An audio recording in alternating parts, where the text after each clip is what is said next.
진심으로 환영합니다. 네, 아직 함께 나오지 못한 청년들이 너무 많네요. 이번 주 한 주간도 잘 지내셨는지 궁금합니다. 지난주에는 홍수 때문에 약간 비가 많이 와가지고 또 많이 고생하셨을 텐데, 또 이번 주는 제 느낌엔 한 목금토부터 약간 비가 좀 안 왔던 것 같아요. 그래서 조금 다행이었지 않나. 근데 또 다른 지역은 또 피해가 있었을 수도 있어서 계속 많이 다 함께 기도해 주셔야 될 것 같아요. 또 코로나가 또 다시 올라와가지고 막 다른 교회들도 많이 다시 발생하고 있는데, 저희 힘으로는 할 수 없으니까 답은 기도밖에 없는 것 같아요. 그래서 다 함께 기도해서 빨리 없어질 수 있으면 좋은데, 잠잠해지다가 또 이것 때문에 교회에 대한 피해가 없었으면 좋겠습니다. 그걸 위해 다 함께 기도해 주시고요. 오늘 예배를 위해서 다 함께 기도해 주셨으면 좋겠습니다. 온전히 주님께 집중할 수 있는 저희들이 될 수 있게 해달라고 기도해 주시고, 다 함께 기도하시고 찬양 드리도록 하겠습니다. 다 함께 기도하시겠습니다.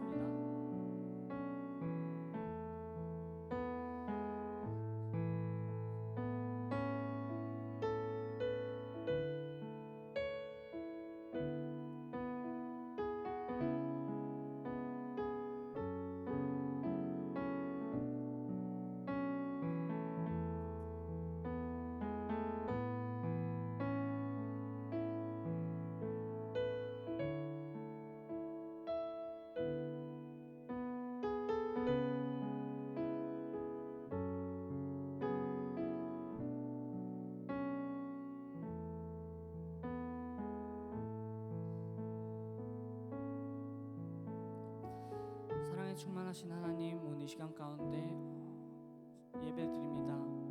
저희 한 사람 한 사람을 정말 주님께 축복하여 주시옵시고, 지금 시기 가운데 많이 어려움을 겪고 있습니다.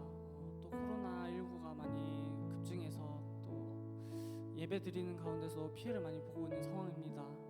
정말 주님, 저희가 예배드리는 이 과정 속에서는 정말 온전히 저희와 주님과의 대화가 되기를 원합니다.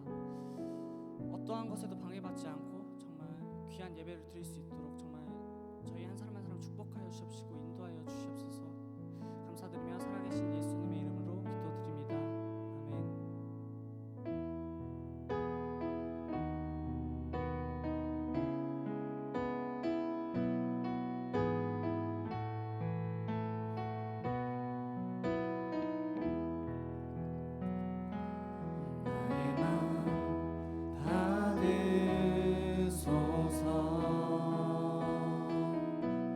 오셔서 주님의 처소 삼으소서.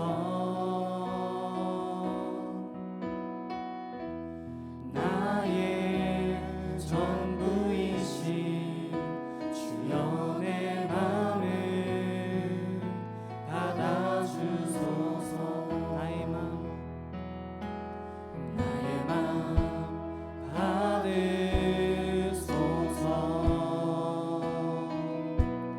오셔서 주님의 처소 삼으소서.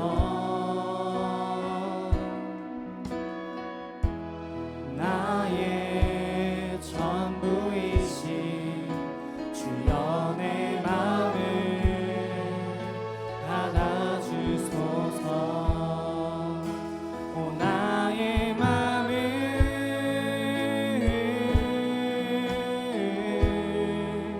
주님께 열었으니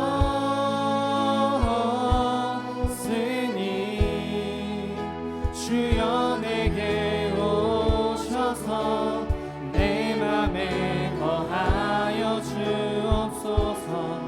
주가 기뻐하는 주의 성전 되게 하소서. 나의 맘 받으소서.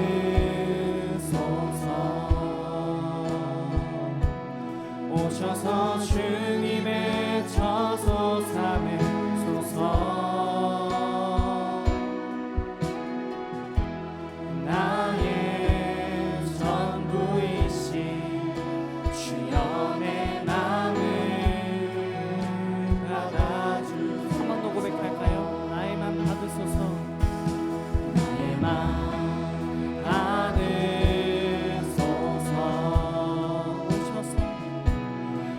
오셔서 주님의 저소 삼으소서. 나의 전부이신 주여 내 맘을. 한 번 더 가사를 생각하며 부탁할까요? 나의 맘 받으소서. 나의 맘 받으소서.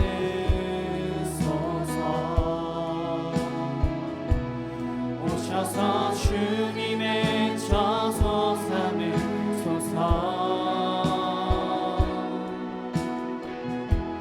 나의 전부이신 주여 내 맘을 받아주소서.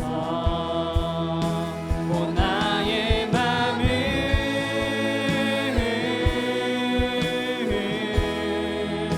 주님께 열었으니 주여 내게 오셔서 내 맘에 거하여 주옵소서. 주가 기뻐하는.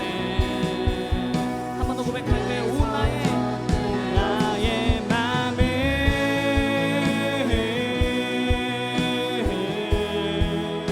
주님께 열었으니 주여 내게 오셔서 내 맘에 거하여 주옵소서. 주가 기뻐하는. 한 번 더 전심으로 고백하시겠습니다. 오 나의 맘을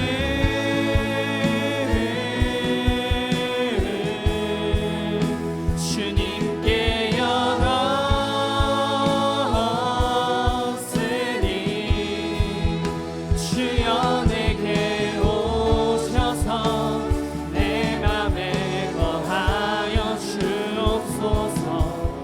주가 기뻐하는 주의 성전 되게 하소서. 내 맘 받으소서.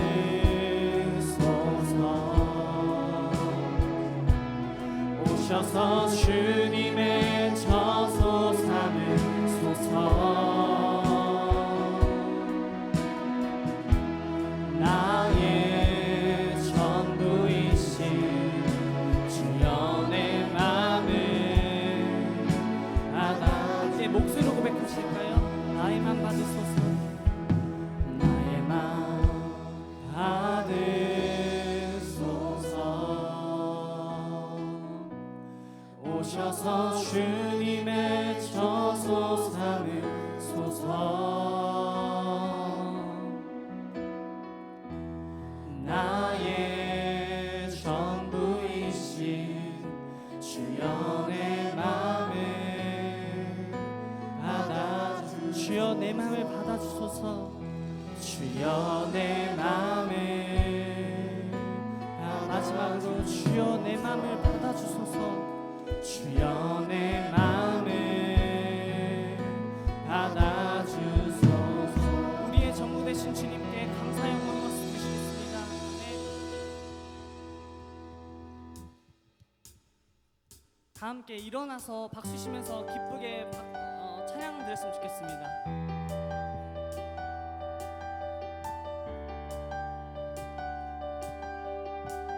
찬양하시겠습니다. 온 세상 창조주, 온 세상 구원자, 모든 것 이기신 능력의 하나님.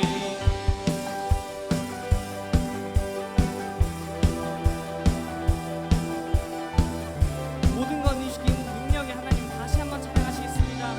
온 세상 창조주, 온 세상 창조주, 온 세상 구원자, 모든 것 이기신 능력의 모든 만물 주를 찬양해. 모든 민족 주께 경배해. 모두 승리하리,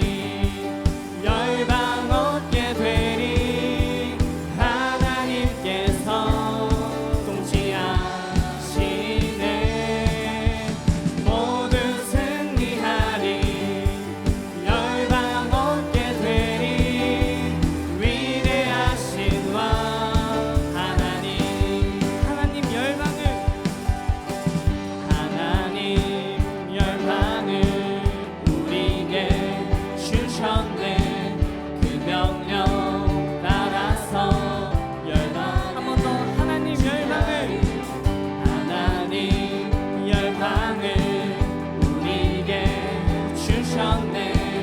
그 명령 따라서 열방을 취하리.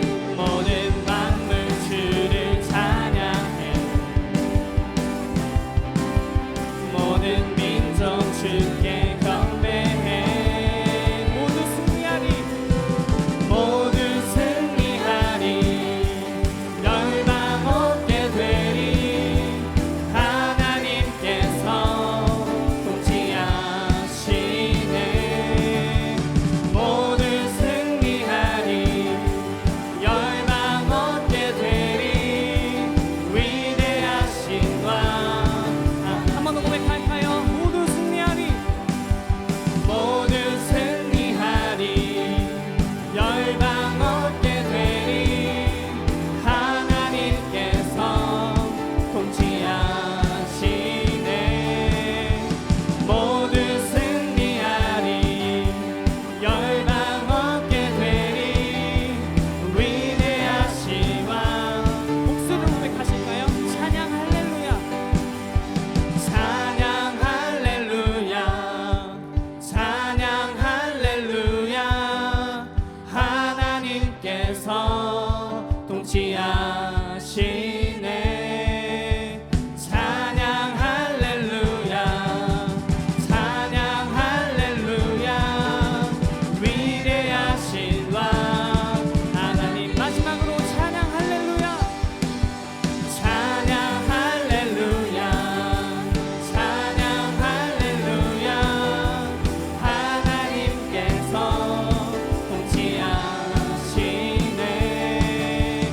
찬양 할렐루야. 찬양 할렐루야. 위대하신 이어서 찬양하시겠습니다. 찬양하세. 찬양하세. 찬양하세. 왕께 소리 높여 찬양 드리세. 찬양하세. 찬양하세. 찬양하세. 찬양하세. 왕께 소리 높여 찬양 드리세. 찬양받기에 합당하신 주님. 언제나 동일하신 주. 무릎 꿇고서 주 이름 외치세. 예수 나의 왕. 예수 나의 왕. 예수 나의 목소리로서 찬양하실까요? 찬양하세. 찬양하세. 찬양하세. 왕께 소리 높여 찬양 드리세. 찬양하세. 찬양하세. 왕께 소리 높여 찬양 드리세. 찬양받기에 합당하신 주님. 언제나 동일하신 주. 무릎 꿇고서 주 이름 외치세. 예수 나의 왕. 예수 나의 왕. 예수 나의 왕. 한 번 더 고백할게요. 찬양받기에 찬양받기에 합당하신 주님. 언제나 동일하신 주. 무릎 꿇고서 주 이름 외치세. 예수 나의 왕. 예수 나의 왕. 예수 나의 왕. 우리의 왕 되신 주님께 감사 영광의 박수 드리겠습니다. 아멘.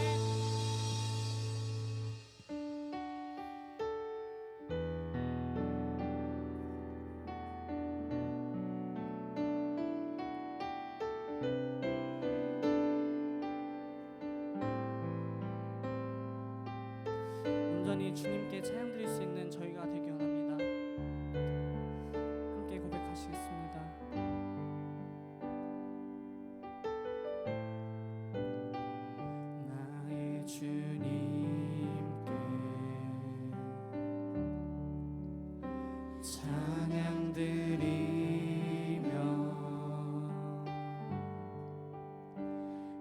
크신 사랑 주 임재 감사해.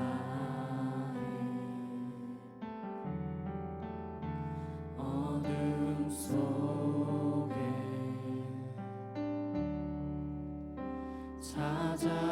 찾아오셔서 주님의 영광 보게 하시네. 의심하는 나를 손 내밀어 잡아주시네. 두려움만 내려놓고 주 바라봅니다.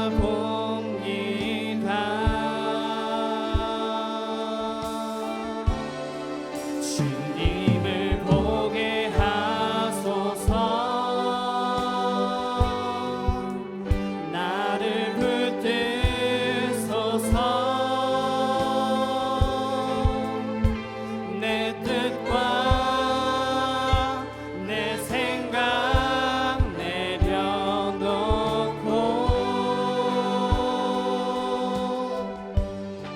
주님 앞에 나 엎드려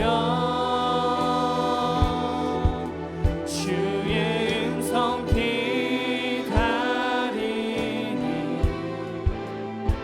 나를 부르실 때 믿음으로 걸어가리. 나의 주님께 나의 주님께 찬양 드리며 그 크신 사랑 주 임재 감사해.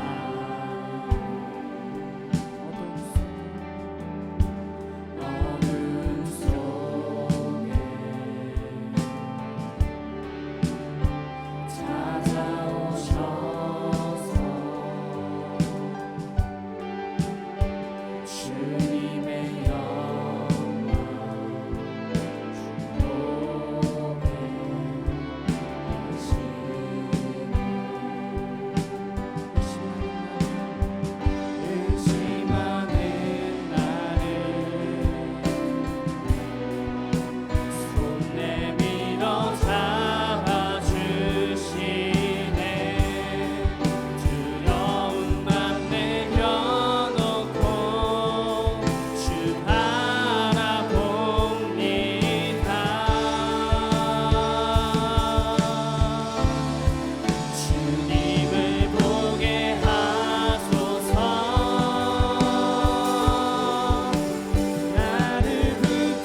하나님께 믿음적으로 많이 연약한 경우가 너무 많아요. 그래서 신앙적으로도 너무 어렵고 이래서 이 찬양을 들었는데 그냥 믿음 다하여 주 위에 서리라. 하나님의 나라는 무너지지 않으리. 저희가 어차피 이렇게 여기 사람이 지금 살고 있는 그 세계에서 어찌 죽으면 다 천국과 지옥으로 심판이 된다 했어요. 그래서 정말 저희가 이 사람으로 살 때 저희가 더욱 주님께 예배드리고 정말 주님께 찬양 드릴 수 있는 그런 이 귀한 시간이 지금 이 시기밖에 없다고 생각을 해서 제가 콘티를 넣었고요. 다 함께 정말 온전히 주님께 그 찬양 드릴 수 있는 그런 마음을 갖고 처음부터 찬양하시겠습니다. 이곳에 임하신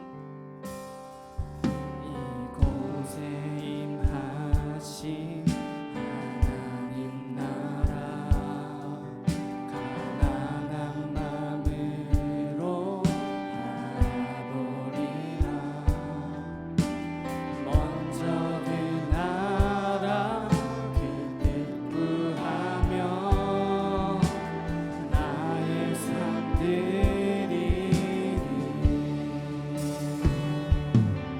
주님이 맡기신 하나님 나라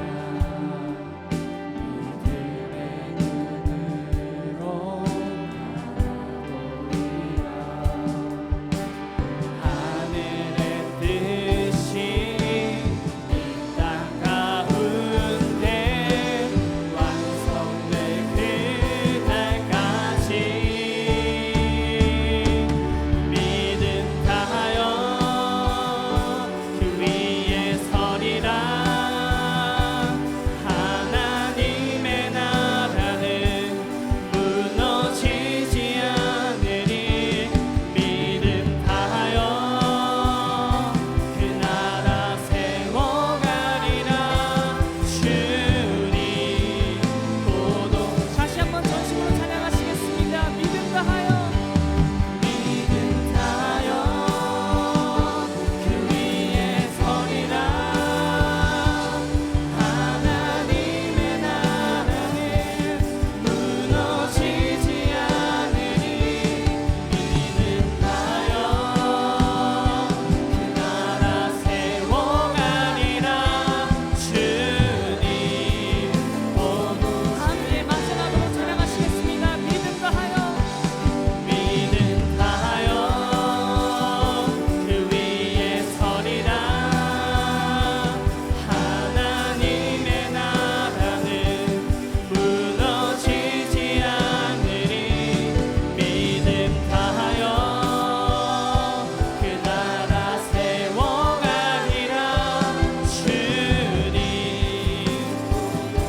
이 시간 다 함께 사부 예배 드리서 공성을 기도하시겠습니다. 사랑에 충만하신 하나님, 온전히 예배가 정말 주님께 드릴 수 있는 그런 귀한 예배가 될 수 있게 허락하신 것을 축복합니다. 온전히 방해받지 않고 주님께 집중하여 기도 드리고 온전히 주님께 집중하여 예배 드릴 수 있는 저희 한 사람 한 사람이 될 수 있도록 정말 주님 삶에서 함께하여 주시옵소서. 저희가 늘 항상 보이신 주님, 온전히 주님께 예배 드리고 이 시간만큼 온전히 주님께 집중할 수 있는 저희들이 되기 원합니다. 주님 저희를 인도하여 주셔서 저희를 주님께 인도하여 주셔서 말씀을 전하시는 목사님 위해 기도합니다.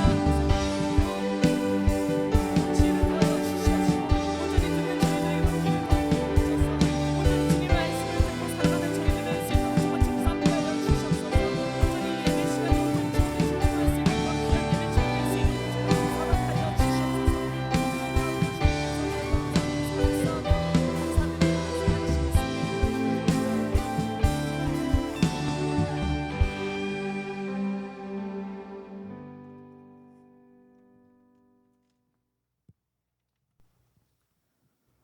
사랑의 하나님, 이 시간 더욱 귀하게 아버지께 드립니다. 한 주 동안에 회개할 죄들, 걱정과 고민들 빠짐없이 모두 십자가 앞에 놓고 구하길 원합니다. 항상 함께 하시지만 이 시간은 더욱 주님을 온전히 저희의 중심에 놓고 함께 할 수 있도록 하시옵소서. 세상이 전염병과 재해로 혼란스럽고 사회에는 불신과 혐오가 만연합니다. 저희는 주님의 사랑을 알기에 남의 눈의 티보다 남의 상처를 더 알게 하시고 그 상처를 주님의 사랑으로 회복하게 하는 저희 한꿈 청년부 한 명 한 명 되게 하여 주시옵소서. 목사님 말씀 전하실 때 힘 주시어 저희가 한 주 동안 그 말씀만 붙들고 살아가도록 하여 주시옵소서. 언제나 사랑 많으신 예수님의 이름으로 기도드립니다.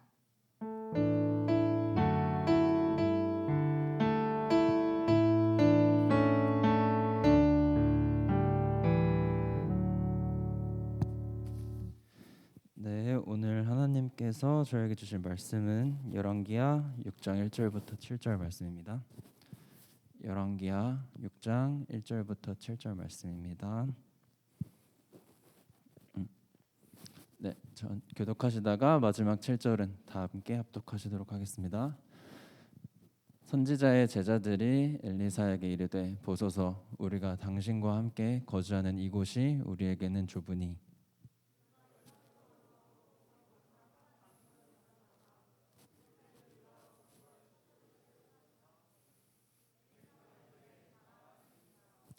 그 하나가 이르되 청하건대 당신도 종들과 함께 하소서 하니 엘리사가 이르되 내가 가리라 하고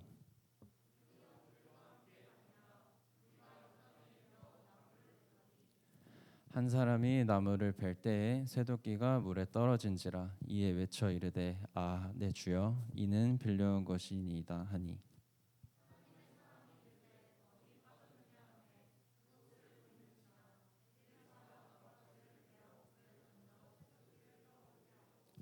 함께 하시겠습니다. 이르되 너는 그것을 집으라 하니 그 사람이 손을 내밀어 그것을 집으니라. 아멘. 네, 이 시간 만동민 목사님 나오셔서 말씀을 위해 기도해 주시고 나뭇가지 하나라는 말씀 주제로 전해 주실 때 크신 은혜 받으시길 바라겠습니다.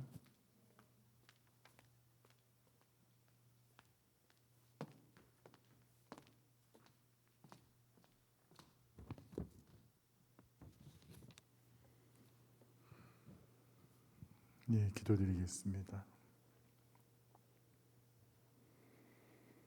참된 영광과 존귀가 하나님 아버지께 있습니다. 아름다우시고 선하심이 하나님 아버지로부터 흘러나와 하나님 우리 이곳 이 하나님 자리를 가득 덮어 주시옵소서. 하나님 아버지 없이 사는 인생 되지 않도록, 하나님 도끼 같은 인생을 살지 않도록 하나님 오늘 우리에게 말씀하여 주시고, 하나님 우리 안에 깊숙이 감추어줘서 나는 하나님의 백성이다라고 당당히 고백하지만 나는 도끼와 같이 날카로워서 끊임없이 누군가를 죽이는 인생을 살아가고 있진 않은지 하나님 아버지 분명히 보게 하여 주시고, 하나님 말씀 앞에 우리의 교만함을 꺾는 하나님의 은혜가 역사가 일어나는 시간이 되게 하여 주시옵소서. 하나님 늘 이 자리에 서기 하나님 참 부끄러운 인생입니다. 하지만 하나님께서 세우시고 그 마음을 전하게 하시니 하나님 이 작은 자를 붙들어 주시고 한마디 한마디 하나님의 깊으신 은혜가 하나님 아버지 나아갈 수 있도록 인도하여 주시옵소서. 하나님 우리 귀한 청년부들이 하나님 오늘 말씀을 듣고 내가 누구인지 분명히 보아서 하나님 앞에 무릎 꿇어 돌이키게 하여 주시고, 하나님 삶이 깨어지더라도 내 목표와 계획이 말씀 앞에 깨어지더라도 하나님 그래도 저는 이 길을 하나님이 부르시는 길을 가겠습니다라고 고백할 수 있는 인생길이 될 수 있도록 축복하여 주시옵소서. 성령 하나님의 임재하시고 살아 역사하시며 그 따뜻한 넓은 품 안에 저와 우리 청년부를 꼭 안아주시기를 소망하며 거룩하신 예수 그리스도 이름으로 기도 올려 드리옵나이다. 아멘.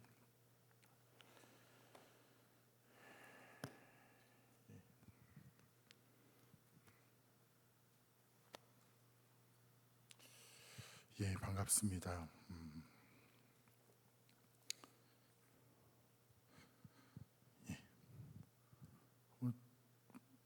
기분 나쁜 일이 아니죠? 기분 뭐 제가 있어서 그런 건 아니죠? 웃으세요. 뭐 이렇게 뭐 제가 안 웃어서 그런가요? 웃으시면 좋습니다. 옆에 분 한번 보세요. 옆에 누가 왔는지 서로 앞만 보고 있지 말고 좀 이렇게 옆에 분 보시고 미소 좀 짓고.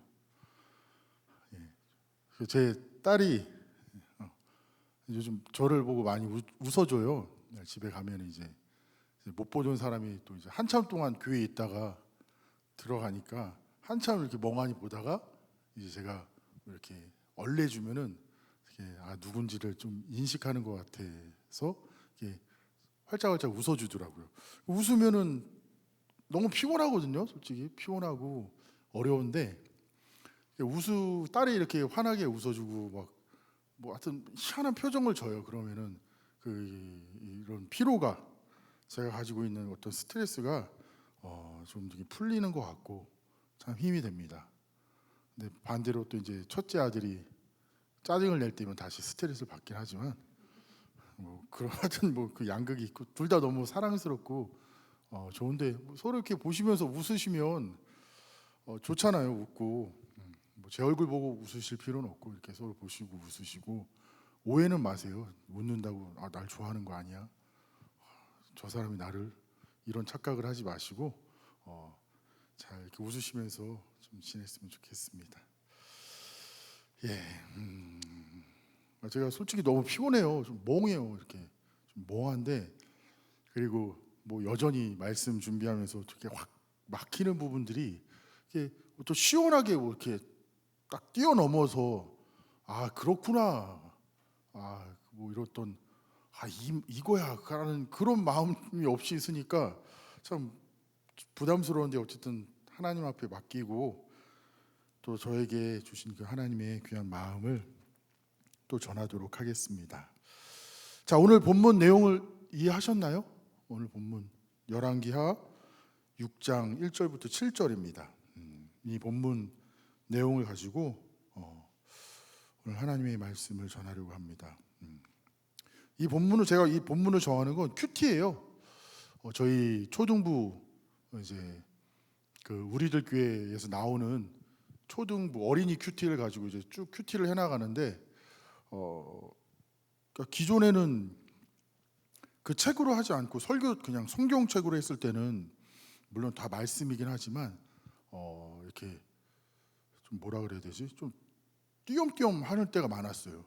그러니까 설교를 해야 된다는 자꾸 설교에 포커스가 맞춰져 있어서 큐티를 어떤 나에게 내 은혜를 바라고 뭐 소망하고 이런 마음이 아니라 자꾸 성경책으로 이렇게 읽어 나가면서 자꾸 설교를 생각하게 되니까 이렇게 좀 저한테는 그러니까 하나님과의 어떤 그런 친밀함들이 좀 떨어지는 성향이 있었거든요. 그래서 이렇게 주일날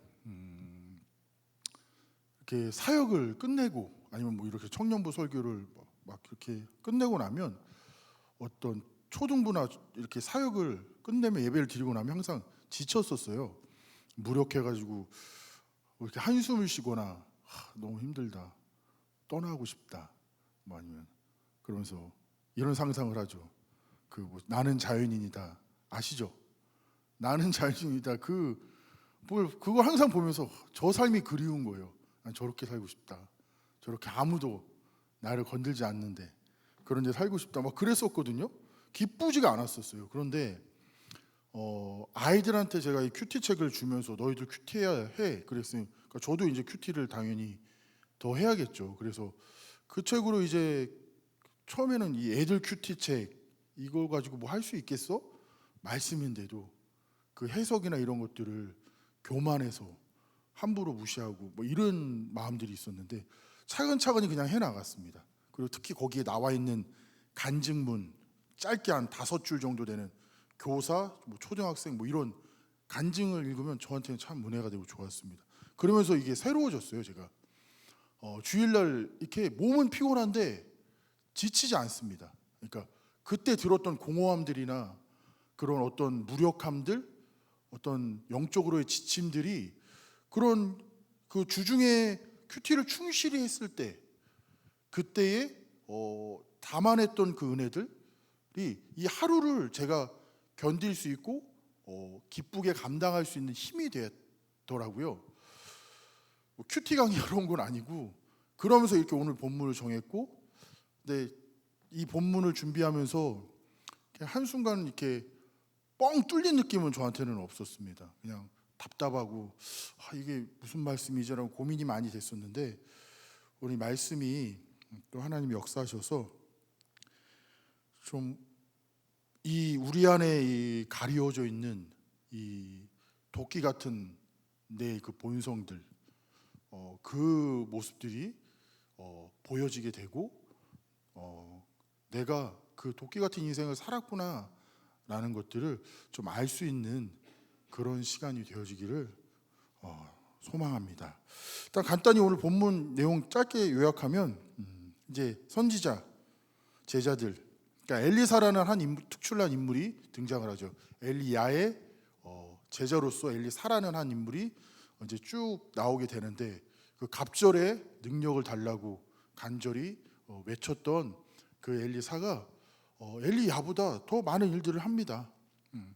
수도 없이 이 앞뒤로 해가지고 앞에 막 기름병 막 기름 차고 넘치는 일부터 해서 막 이런 여러 가지 놀라운 일들을 행합니다.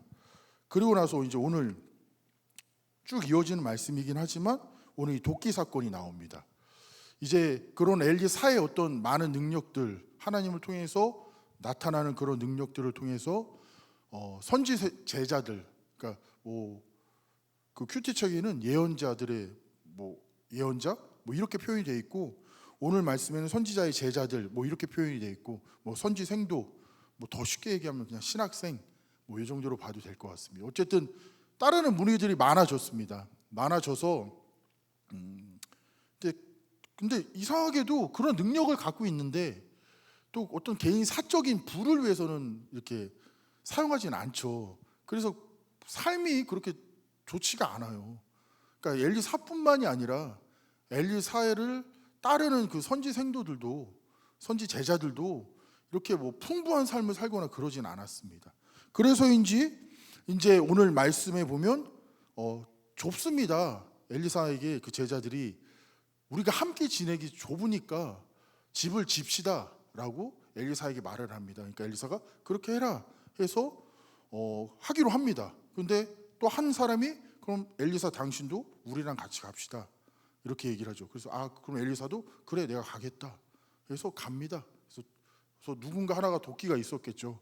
도끼로 나무 패다가 도끼 자루에서 도끼만 이 위 머리 부분만 빠져 날아간 것인지 다 날아간 것인지 안 나와 있지만 어쨌든 날아가서 물에 빠져버립니다. 요단강, 그러니까 요단에 이르러 나무를 베더니 근처에 강에 빠졌겠죠. 그러니까 이 빠뜨린 사람은 이제 큰일 난 거죠. 끝났다. 소리 지른다. 어떻게 합니까? 내 주여 이 빌려온 것이니 이 빌려온 도끼 어떻게 합니까? 막 소리 지르고. 그러니까 엘리사가 어디에 빠뜨렸냐? 정확히 그 지점을 얘기해서 거기다가 이제 나뭇가지 하나를 여기 베어서라고 나와 있는데 꺾어서 거기다 이렇게 놓으니까 갑자기 도끼가 쑥 떠올라와 가지고 뿅 하고 도끼가 나타나서 엘리사가 그거를 건져라. 그래서 개역 옛날 한글에는 취하라 이렇게 해서 이렇게 꺼내는 모습, 그게 간단한 내용입니다. 그런 내용인데 그냥 이 내용을 보면 한 글에서는 이렇게 표현이 되어 있더라고요. 그냥 이대로 보면은 금도끼 은도끼랑 뭐가 다르냐? 저희가 예전에 알고 있던 어떤 동화 이야기처럼 도끼 빠뜨려서 이 도끼가 네 도끼냐? 내 도끼 아닙니다. 그래서 금도끼 은도끼 다 줬다. 이런 내용과 다를 게 무엇이냐? 그렇게만 볼 수 없다라고 이야기를 합니다. 그러면 왜 무엇이 다르냐? 단순히 도끼가 쑥 올라와서 도끼 탁 건네주는 그 하나님의 그 정도로 본다면 말씀의 폭이 너무 작아지지 않냐? 그렇게 말씀을 하는 글도 있습니다. 저도 그런 거 맞습니다. 맞는 것 같고 더 깊이 봐야 된다라고 생각을 합니다. 그럼 뭘 어떻게 봐야 됐을까라고 했을 때 저는 유독 이 도끼라는 것에 많이 신경이 쓰였습니다. 도끼. 이 도끼가 뭘까? 뭘 말하는 것일까? 그리고 엘리사는 왜 스승이면서 굳이 그 자리에 기꺼이 따라갔을까? 뭐 여러 가지 생각이 들게 되었습니다. 그러니까 이렇게 저희가 한번 생각을 해보면 됩니다. 도끼. 저는 도끼를 생각하면서 어떤 생각이 들었냐면, 이 자료를 찾아보았을 때 이때 당시의 도끼는 상당히 귀합니다. 그러니까 왜 빌려온 사람이 그렇게 죽을 것 같이 와 어떻게 합니까? 이 빌려온 도끼인데 이렇게 말했던 그 이유 근거가 무엇이냐면 도끼 자체가 엄청 귀한 거예요. 그러니까 철로 만들어진 도끼는 이때 당시에는 구하기도 힘들 뿐더러 상당한 값어치를 가지고 있었습니다. 그 앞절에 뭐 사울왕의 아들 요나단이나 뭐 이런 그때 당시에는 쇠칼을 그러니까 철로 된 칼을 갖고 있는 사람이 그 사울왕 그 아들 그 정도였어요. 그때는 그 솔로몬으로 넘어오면서 뭐 많은 무역이 이루어지고 나라가 부강해지면서 철 문화도 철기도 많이 들어왔지만 그 철을 다루는 기술들 이런 것들은 여러분 그렇게 그러니까 기술을 많이 뭐 배우거나 이러진 않았어요. 그런 상황에서 그러니까 그렇게 철이라는 것 자체가 귀한데 또 도끼 자체도 상당히 귀합니다. 그럼 이거를 뭐 애굽에서 수입했다라는 이야기도 있고 상당한 값어치를 가지고 있다. 평생 이걸 잃어버리면 평생 빚진 자가 될 수도 있다.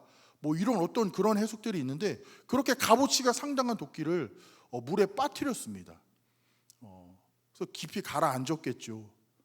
그런데 물이 여러분 여기서 말하는 도끼가 붕 떠올라서 나뭇가지를 넣었을 때 그 지점에서 도끼가 떠올랐다라고 해서 이렇게 성경에 적혀 있잖아요. 그런데 이 떠오르다라는 게 어떤 의미를 가지고 있냐라고 봤을 때 흘러 넘치다라는 의미를 가지고 있는 단어를 사용했다라고 합니다. 총 성경에서 그 단어가 3번이 사용되어졌는데 2번이 흘러 넘치다라는 의미로 사용되어졌다고 합니다. 그러면 요거를 좀 더 다시 생각할 수 있겠죠. 그냥 도끼가 붕 떠오른 것이 아니라 나뭇가지를 넣었을 때 이 물이 어떻게 되었을까요? 흘러서 넘쳤다 그랬죠. 근데 그 앞쪽에 보면은 요단강이 나아만 장군의 이 말씀 앞쪽으로 나아만 장군 말씀이 나와요. 요단강에 담궜던 그 모습이 나오고요. 요단강에 대해서 끊임없이 반복이 되어져서 나오게 됩니다. 그러면 여러분 이걸 잘 생각해 보셔야 돼요. 이 앞쪽에 엘리사가 엘리야를 통해서 뭘 보냐면 요단강을 가르는 걸 봐요. 엘리사가 자신의 겉옷을 쳐서 엘리사가 끝까지 자기를 따라다니는데 요단강을 쳐서 갈라서 건너죠. 그게 홍해랑 연결이 되거든요.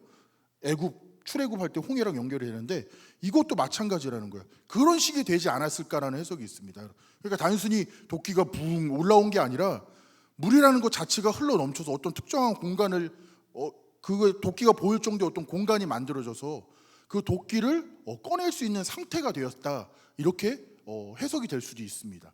그러면 한번 이걸 생각을 해봐야 됩니다. 자, 도끼가 이렇게 물이 흘러 넘쳐서 어떤 홍해처럼 갈라져서 그 땅 위에 도끼가 놓여져 있습니다. 근데 그 도끼를 놓을 때 뭘 놨냐라는 거죠. 도끼를 꺼내기 위해서 놓은 것이 무엇입니까? 나뭇가지죠, 나뭇가지. 오늘은 여기는 벳다라고 나올 건데 그 성경에는 꺾은 나뭇가지라고 합니다. 그 나뭇가지를 놓았다고 합니다. 근데 여러분 나뭇가지가 여러 가지 의미가 있는데 여러 가지 자료를 찾아보았을 때 여러 가지 의미들이 있는데 그 떠나서 이 나뭇가지를 놓아서 물이 흘러 넘쳐서 도끼가 보였지만 여러분 이렇게 생각할 수도 있습니다.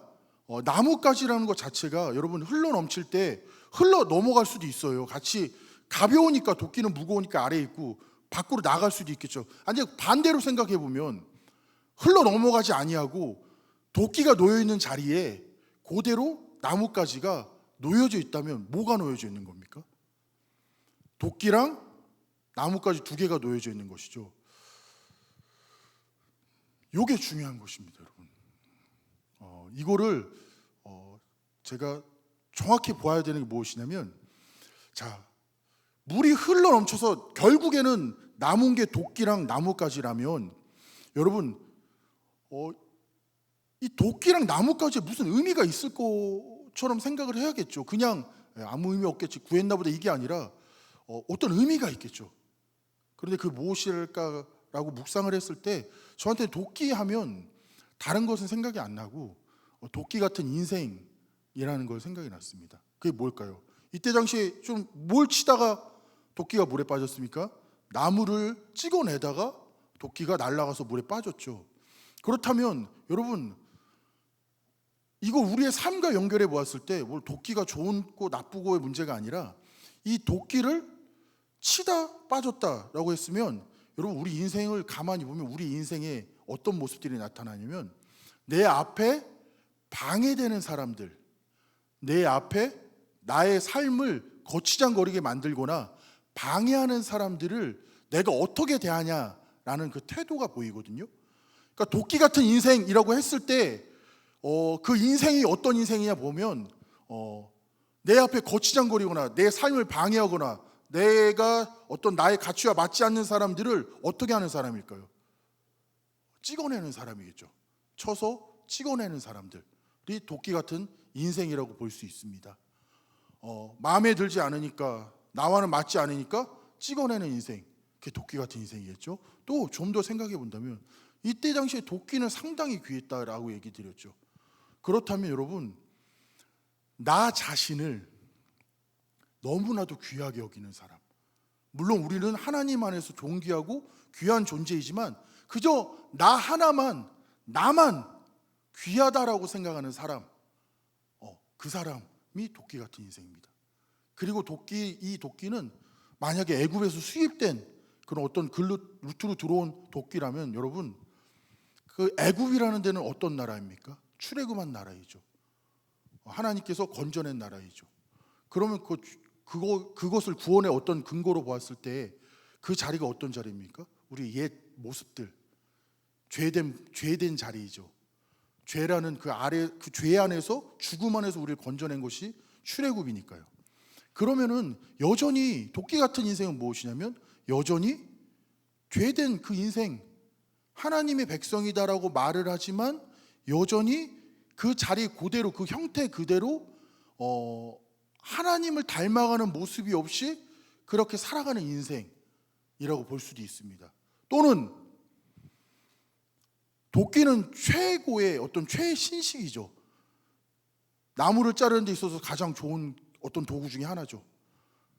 세상의 흐름을 그대로 따라가는 사람들, 세상이 흘러가는 방향성, 세상이 가지고 있는 어떤 목표, 그런 것들을 그대로 따라가는 사람들이 도끼 같은 인생이라고 볼 수도 있습니다. 이게 그냥 어떤 한 큰 도끼 같은 인생이라고 보고, 또 하나, 그럼 나무가지가 꺾어서 거기서 넣어서 도끼랑 나뭇가지랑 같이 놓여 있다라면, 이 꺾여 있는 나뭇가지는 뭘 말하는 것일까요? 뭘 말하는 것일까요? 그 꺾여 있는 나뭇가지는 좀 이 열왕기서라는 자체가, 여러분 어떤 저자가 어떤 의도를 가지고 하나님께서 누구에게 처음에 내어주었다고 제가 예전에 한번 얘기 드렸었는데, 바벨론 포로로 잡혀 있는 사람들이에요. 굳이 왜 열왕기 왕들을 열거했을까요? 누가 참된 왕이냐라는 것들을 보여주기 위한 하나님의 어떤 모습입니다. 왕을 요구했던 그들에게, 너희들이 왕을 요구해서 왕이라는 존재 자체가 너희들에게 어떻게, 그 왕을 통해서 어떤 일들이 일어나는지, 너희들이 어떤 죄를 지었는지 보아라. 그리고 진짜 왕이 누구냐라는 것들을 알게 해주시고, 그 바벨론 포로로 잡혀있는 그 사람들, 그 이스라엘 백성들에게 죄를 분명하게 지적하는 부분들이 있습니다. 그 부분들입니다. 그리고 그 바벨론 포로로 잡혀있는 그 사람들, 그 이스라엘 백성들이 무엇을 볼까요? 바벨론이라는 나라의 어떤 강성함을 보겠죠. 포로와 노예로 잡혀 살아가는 그 인생에서 그들이 바라보는 것들은 무엇일까요? 바벨론이라는 나라 안에서 그들의 강성함, 그들의 강함, 그들이 갖고 있는 어떤 능력, 하지만 더 나아가서 뭘 볼까요? 그들이 섬기고 있는 수많은 우상들을 봅니다. 그 많은 우상들을 보면서 어떤 마음이 들었을까요? 이스라엘 사람들이 어떤 마음이 들었을까요? 아, 그런가 보다, 뭐 저런 신도 있나 보지, 요 정도였을까요? 아니요. 그들은 기억하게 됩니다. 하나님을. 바벨론 포로를 굳이 하나님이, 그들이, 그 이스라엘 백성들이 그 하나님의 백성이라고 하면서 그 자리에 떨어지게 됐던 이유가 단순히 어떤 하나님의 진노와 저주의 결과물이라고만 생각하면 안 되고 더 나은 결과를 만들기 위한 하나의 길이었습니다.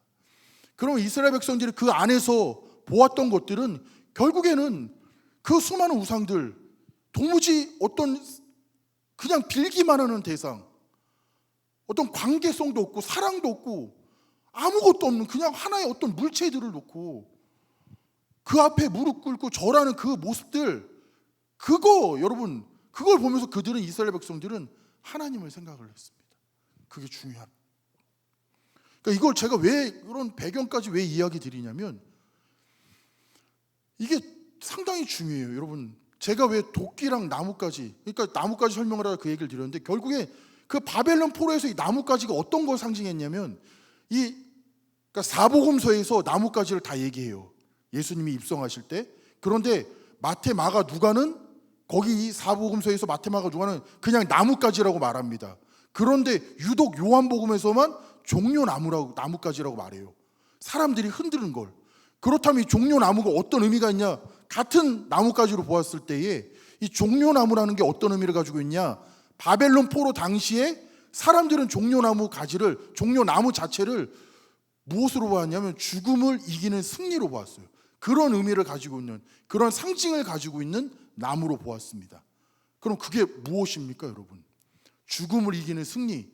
그건 누구에게만 있습니까? 예수 그리스도밖에 없죠. 예수님만이 죽음을 이기신 하나님의 아들이시죠. 참된 하나님이시죠. 그렇다면 여러분이 꺾은 나뭇가지는 무엇을 상징하겠습니까? 예수님을 상징하는 게 맞지만 더 나아가선 무엇을 살할까요? 도끼와 반대되는 인생을 얘기하겠죠. 도끼와 반대되는 인생, 그것이 무엇입니까? 예수님을 따르는 인생. 더 쉽게 얘기하면 말씀 앞에 나를 꺾는 인생입니다. 나뭇가지를 꺾어서 그 물에 놓았다라고 얘기를 합니다. 말씀 앞에 나를 꺾는 인생, 이 두 가지가 있습니다. 여러분, 여러분들 안에, 우리 청년부 안에 뭐가 담겨져 있습니까? 보입니까? 내 안에 도끼가 있는지 아니면 내 안에 나뭇가지가 있는지 보이십니까? 안 보이시죠? 왜 안 보일까요? 왜 안 보일까요? 물이 흘러 넘쳐야 여러분들 안에 뭐가 있는지가 보여져요. 물이 흘러 넘쳐야, 물이 다 빠져나가야 여러분들 안에 도끼가 놓여져 있는 것인지, 우리 중심 안에 그 나뭇가지가 놓여져 있는 것인지를 볼 수가 있습니다. 그럼 그 물을 어떻게 뺄까요? 그 물을 어떻게 뺄 수 있을까요? 여러분, 굳이 왜 물을 강깔까요? 왜 물일까요? 왜 물일까요? 열왕기서에서 도끼가 날아가서 다른 데 빠질 수도 있는 거고, 뭐 땅에 떨어질 수도 있는 거고, 어디 낭떠러지에 떨어질 수도 있는 거고, 다른 곳에 던져질 수도 있는 건데 왜 굳이 물이라는 것들이 물에 빠졌을까요? 도끼가. 여러분, 이 물에는 큰 의미가 있습니다. 그때 당시에 여러분, 이 엘리사라는 선지자, 이때 당시에 뭘 많이 섬겼을까요? 이스라엘 나라가 무엇을 많이 섬겼을까요? 특히 북이스라엘, 우상이죠.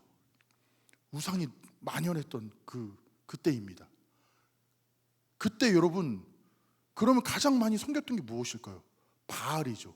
근데 바알이 어떤 신입니까? 풍요의 신입니다. 근데 바알이 신이 된 그 신화가 있는데 어떤 의미가 있냐면, 바알이 신으로 추앙받는 어떤 신화가 있는데, 바알이라는 그 신은 하늘의 비를 다스리는 신이라고 보면 됩니다.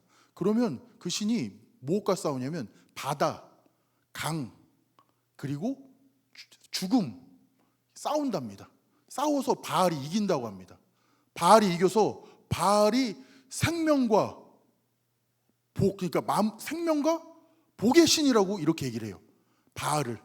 그러니까 바알이 강물도 이기고 바다도 이기고 또 죽음의 신과 싸워서 이겨서 그가 참된 신이 돼서 생명의 신이 되고 복의 신이 되어서 그가 모든 걸 다스리는 신이 되었다라는 그런 의미를 가지고 있는 게 바알이에요.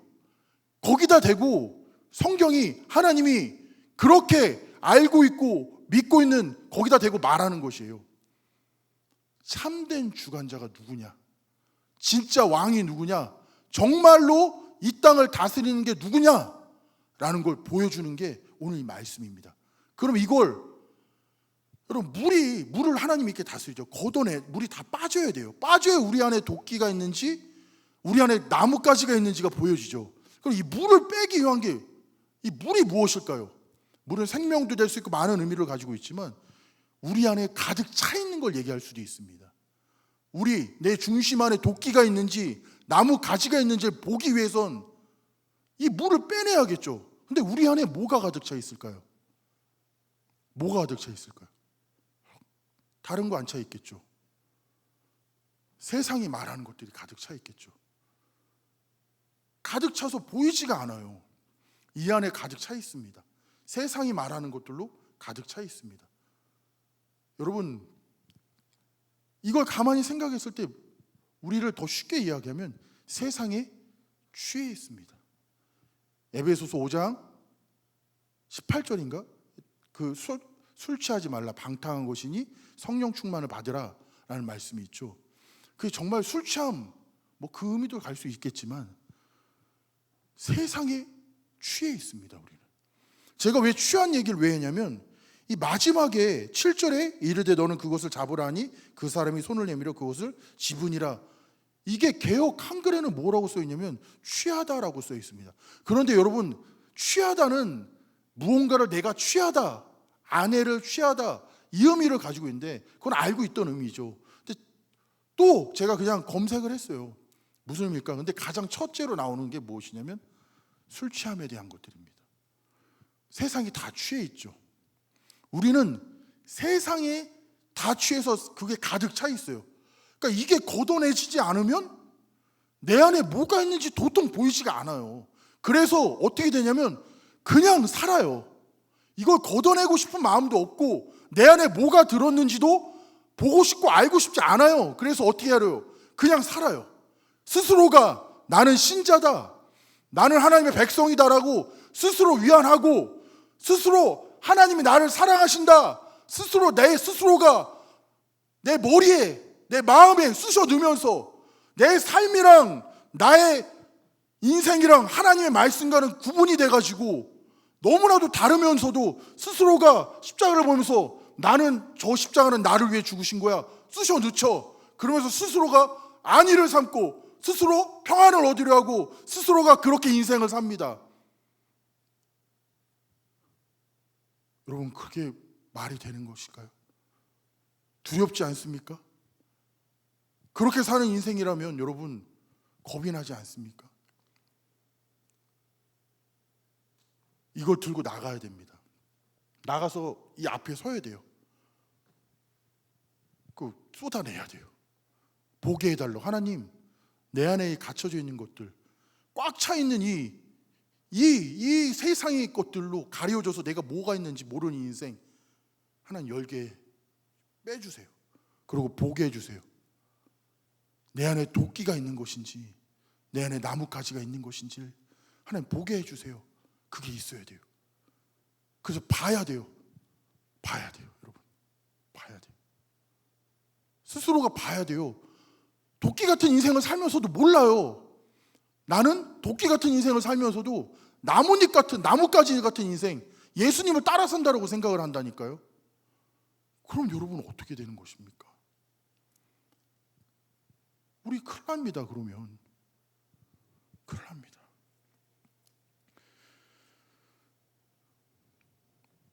여러분 제가 이걸 조금만 더 이야기 드리면 오늘 이 앞에 보면은 엘리사가 그 제자들, 그러니까 선지 생도들이 말하는 것에 대해서 뭐라고 대답을 합니까? 3절에 엘리사가 이르되 내가 가리라. 그러니까 여기까지는 어느 정도 제가 풀었는데 뒤에 어떤 게 하나님의 마음이시라는 걸 잘 모르겠어요.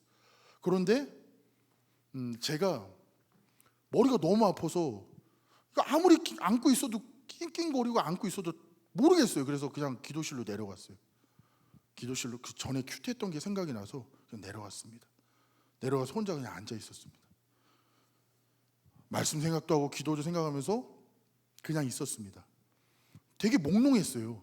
그런데 그 1시간 정도의 시간이 흐르고 나오는데 다르더라고요. 그 몽롱했던 것들이 사라지고 되게 피곤하고 뭔가 막 이렇게 힘들었는데 그런 것들이 사라지고 되게 다시 힘이 나고 다시금 하나님의 말씀에 집중할 수 있을 것 같았습니다. 그때 다시 말씀 앞에 서면서 무엇이 보였냐면, 그러니까 이거예요. 그러니까 도끼 같은 인생을 살면 여러분 어떻게 될까요? 순종이 안 됩니다. 앞에 나만 이 순종하죠. 뒤에는 이 말씀 뒤에는 전쟁의 승리에 대해서 나와요. 종의 눈을 열어서 보게 합니다. 이 가운데 요 본문이 두 개의 연결고리 같은 거예요. 순종과 연결이 돼 있고 승리와 연결이 돼 있다고요. 그러니까 무엇이냐면 내 안에 있는 이 도끼 같은 것들을 보고 하나님 앞에서 이것들이 내가 이런 존재군요, 내가 이런 사람이군요 라는 인정이 안 되면 이 순종도 안 될 뿐더러 승리라는 게 없어요. 인생에 순종을 안 하니 승리는 당연히 없겠죠. 순종이 없는데 어떻게 승리가 있겠습니까?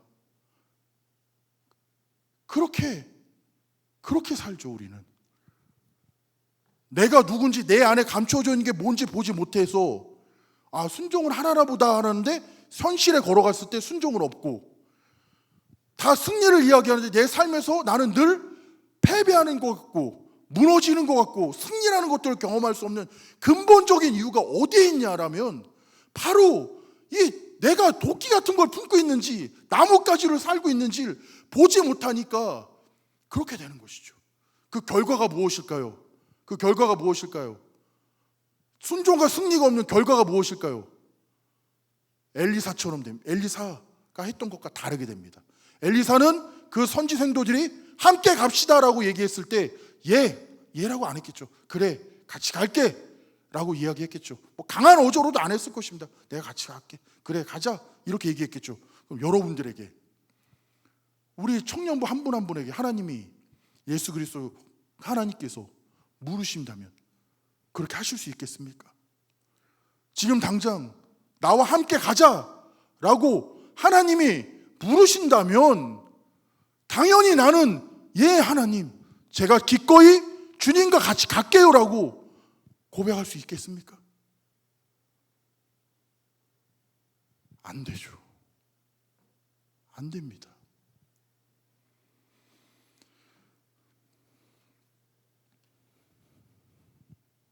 말씀을 마치겠습니다.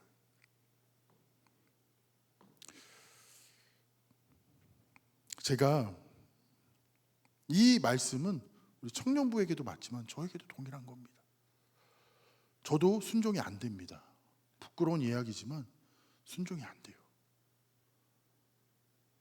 내 고집들, 아집들, 내 잘난 줄 알고 방해하는 사람들 겉으로는 사랑하는 척하지만 속에서는 온갖 생각들이 넘쳐나고 순종이 안 됩니다. 근데 더 부끄러운 것이 무엇인지 아십니까? 하나님이, 나의 하나님이 가자라고 이야기했을 때 저는 엘리사처럼 그렇게 대답할 용기가 없더라고요. 나와 함께 가자, 걷자 라고 얘기했을 때 그럴게요 주님, 저 그렇게 따를게요, 제 순종할게요. 안 될 것 같은 거예요. 순종이라는 영화 아시죠? 그 순종이라는 영화의 주제곡이 순종이죠. 거기 그 순종이라는 영화는 선교에 대한 영화입니다. 참 그 찬양을 다시 들으면서 참 많이 울었습니다. 왜 울었냐면 나의 인생이 그저 평안과 안식, 만족과 쾌락, 어떤 안정감에 머물길 원하더라고요. 제가 처음 하나님이 저에게 주신 마음이 무엇이었을까요? 그냥 저는 목사로 원해서 이 자리에 선 것이 아닙니다. 처음에 저한테 주셨던 마음은 선교에 대한 마음이셨어요. 근데 이제는 힘이 없어요. 선뜻 이 삶을, 지금 내가 영위하고 있는 이 삶을 저는 솔직한 얘기로 포기할 수 없을 것 같습니다.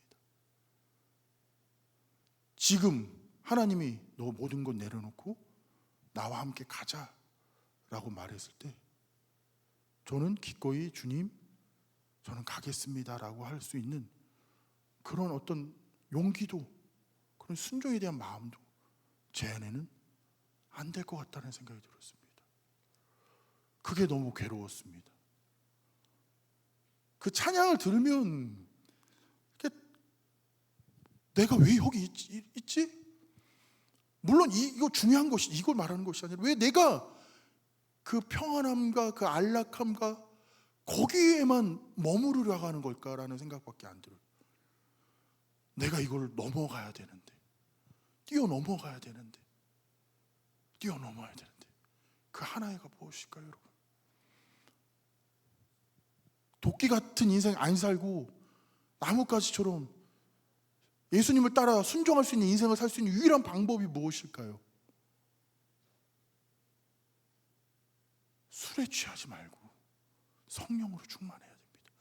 성령으로 충만한 게 무엇일까요? 매일매일 우린 세상에 취해서 몽롱하게 삽니다. 그걸 가지고 하나님께로 나가야죠. 그래서 이거를 물을 쏟아내고 하나님이 주시는 것을 담아내야 엘리사와 같이 가자라고 했을 때 갈게요. 어디든 제가 가겠습니다라고. 그래야 그때서야 할 수 있는 거예요.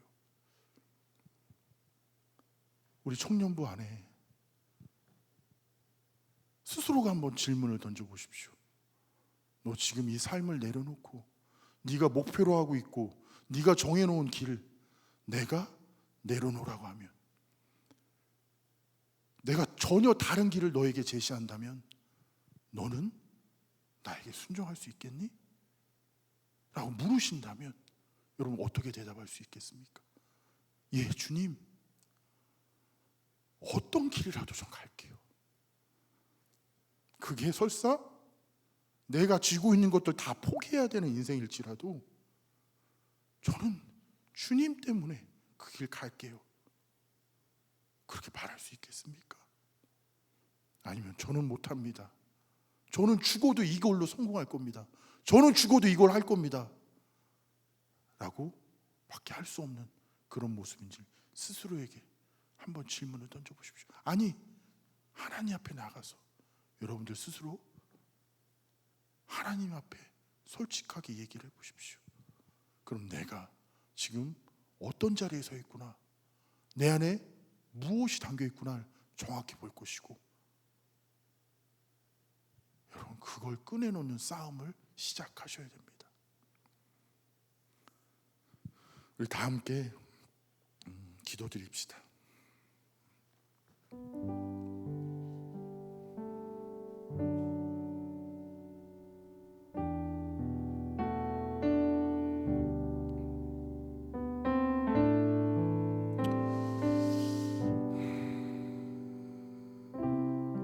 잠깐 기도드릴 텐데요.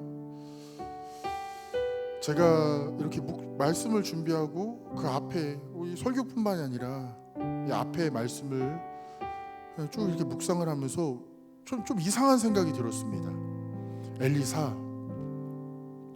아니 그런 능력을 가지고 있는데 왜 저렇게 살지? 죽은 자를 살릴 수, 아기를 그 아이를, 죽은 아이를 살려요. 기름이 넘쳐나요. 엘리사가 그렇게 하면 된다 그러면 그렇게 돼요. 근데 더 궁금했던 건, 저 희한했던 게 이거였어요. 선지 생도들이 배가 고파요. 하나님의 백성들이, 엘리사뿐만이 아니라 하나님의 백성들이 배가 고파요. 먹을 게 없어요, 가뭄 때문에. 그래서 어떻게 합니까? 엘리사가 솥에 물을 끓이라고 합니다. 근데 그 중에 한 명이 가서 어떤 호박농품 같은 걸 뜯어오는데 뭔지 모르고 뜯어와서 넣었더니 독풀이에요. 그걸 끓여서 먹어요. 먹고 독이 들었습니다라고 말하죠. 그러니까 엘리사가 가루를 넣어라. 그래서 독이 사라지고 그걸 먹습니다. 그럼 뭘까요, 여러분? 아니, 왜 이렇게 살까요? 엘리사인데. 그럼 엘리사가 왜 이렇게 살까요? 이렇게 안 살아도 돼요. 아니, 그런 능력을 갖고 있는데 왜 이렇게 살까요? 아니, 어떻게 사람을 살리는 사람인데 이렇게 살까요? 근데 여러분, 우리에게 요구하는 삶이에요. 하나님이 우리에게 말씀하시는 삶이라니까요. 그렇게 살아야 돼요. 우리는 그렇게 걸어가야 돼요. 그게 예수님을 따라가는 인생이라니까요. 도대체 왜 우리 이런 질문을 하죠? 왜 이렇게 살아야 됩니까, 하나님? 도대체 이 문제가, 이 현실이, 이 상황이 무엇입니까? 라고 묻게 되죠. 왜 겪게 됐을까요? 우리가 왜 이렇게 살아야 될까요? 하나님이 우리 안에 독을 빼내세요. 그 내 안에 가득 차 있는 독, 그 악한 독, 내 수많은 현실을 통해서 독을 빼냅니다.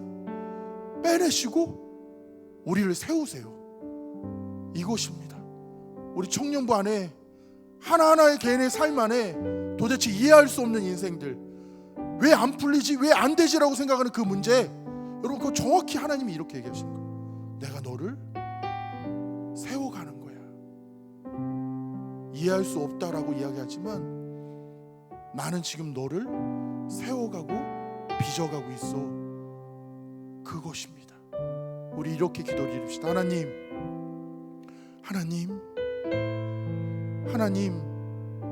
내 안에 독을 더욱더 빼주시옵소서. 그래서 그 꺾인 나뭇가지처럼 정말 예수님을 따르는, 순종할 수 있는 삶을 살아갈 수 있게 해주시옵소서. 내 안에 독이 가득합니다. 이루 말할 수 없는 독이 가득합니다. 하나님, 이 독을 빼어내 주시고 하나님의 형상으로 나를 빚어가 주시옵소서라고 우리 주여 한번 부르시고 기도 올려드리시겠습니다. 주여, 나의 왕이신 나의 하나님 아버지, 오늘도 이 시간 가운데 나의 하나님 아버지 앞에 기도드립니다. 하나님 아버지, 오늘도 나의 왕 되신 하나님께 무릎 꿇습니다. 하나님 아버지, 오늘도 하나님 이 시간 가운데 하나님 살아 역사하신 하나님 아버지, 나의 하나님 아버지, 이 가득한 독 하나님 아버지 더욱더 빼주시옵소서. 하나님 아버지, 내 안에 하나님 더러운 그 마음들, 하나님 아버지 도끼 같은 인생, 하나님 나뭇가지처럼 하나님 말씀에 나를 꺾는 인생이 아니라 하나님 아버지 나에게 방해되는 인생을 다 쳐내고 하나님 세상에 하나님 방법대로, 세상에 하나님 생각대로, 세상의 모습대로 살아가는 나의 인생을 하나님 아버지 용서하여 주시옵소서. 나의 왕 되신 하나님 아버지, 더욱더 하나님의 형상으로 빚어가 주시고 하나님의 아름다운 모습으로 닮아갈 수 있는 우리가 되게 하여 주시옵소서. 오늘도 겸손히 아버지 앞에 무릎 꿇어 나아갑니다. 나의 영광의 하나님 아버지, 오늘도 하나님 앞에 기도드렸습니다. 하나님, 도끼 같은 인생을 살면서도 하나님을 찾지도 않고 그저 하나님 아버지 다른 사람을 죽이는 인생을 살면서도 무릎 꿇지 않는 우리입니다. 하나님 아버지, 분명히 도끼 같은 인생을 살면 내 곁에 있는 누군가는 그 도끼에 맞아서 죽습니다. 하나님, 수많은 인생을 그렇게 죽이면서도 하나님 아버지 늘 도끼같이 살아가는 이 인생들 불쌍히 여겨주셔서 하나님 말씀 앞에 우리가 꺾여지는 그 경험을 하게 하여 주시옵소서. 내 계획과 내 방법이 하나님 앞에 꺾여져서 하나님 앞에 엎드릴 수밖에 없는 인생이 되어서 하나님 우리가 하나님께서 우리에게 말씀하실 때 같이 가자 함께 걷자라고 말씀하실 때 엘리사처럼 그렇겠습니다. 기꺼이 걷겠습니다. 가겠습니다라고 정말 참된 고백이 있고 그 길을 따라가는 우리 청년부 되게 하여 주시옵소서. 오늘도 하나님께 드린 귀한 헌금 하나님께서 기쁨으로 받아주시고 영광 받아 주시옵소서. 이제는 우리 주 예수 그리스도의 은혜와 하나님 아버지의 크신 사랑과 성령 하나님의 교통하심이 오늘 예배를 드리는 모든 성도님 머리머리 위에 또 그들의 가정과 학업과 직장 위에 또 우리 청년 위에 지금부터 영원토록 함께 있을지어다. 아멘.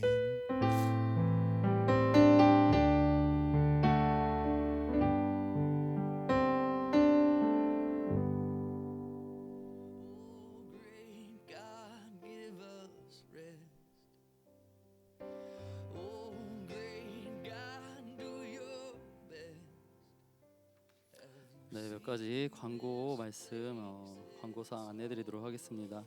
지금 수도권을 중심으로 코로나19가 다시 급격한 확산세 가운데 있습니다. 정부가 글쎄요, 방역 수칙을 어떻게 또 명령이 내릴지 모르겠는데 입구에서 일단 저희 발열 체크와 손 소독을 진행하고 있고 또 마스크 이제 착용을 저희가 이렇게 교회 안에서는 꼭 이제 하는 방향으로 하고 있으니 그 방침에 잘 따라주시기 바라고요. 당분간 교회 안에서 이제 음식물 취식은 금지하오니 이것을 잘 또 따라주시면 감사하겠습니다.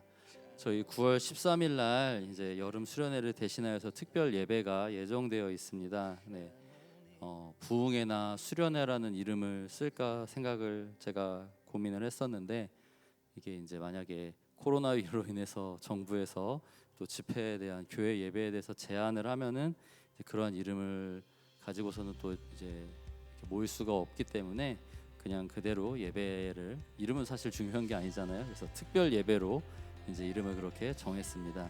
지금 9월 13일 그 특별 예배를 놓고 이제 저희가 30일 릴레이 기도를 하고 있는데 형식은 이제 신청 본인이 기도를 하시고자 하는 원하는 날짜를 신청하시고 그날에 자유롭게 이제 저희 그 특별 예배를 위해서 기도해 주시면 됩니다. 마음이 하나님께서 주시는 마음에 생각이 있으신 분들은 특별히 이제 금식하시면서 그날에 한 끼 정도 금식을 하시면서 이제 특별 예배를 위해서 기도해 주시면 더 좋을 것 같습니다. 특별 예배 신청은 밴드나 이제 성경 공부하신 분들은 제가 링크를 보내드렸는데 그 링크 누르시면 이제 네이버 폼으로 연결이 돼서요. 거기서 신청해 주시면 되고요. 지금까지 신청해 주신 분들 꽤 계신데 다시 한 번만 신청을 해주셨으면 좋겠습니다. 그게 익명으로 신청이 되는 건데 제가 깜빡하고 이름 적는다는 안 올려서 신청자는 있는데 누가 거기에 신청을 했는지 지금까지 신청하신 분들은 그게 지금 기록이 안 돼 있습니다. 제가 수정했으니까요. 그 릴레이기도 신청하셨던 분들 번거로우시더라도 다시 한 번만 신청해 주셨으면 좋겠습니다. 이상으로 우리 오늘 안내 광고는 마치도록 하겠습니다. 감사합니다.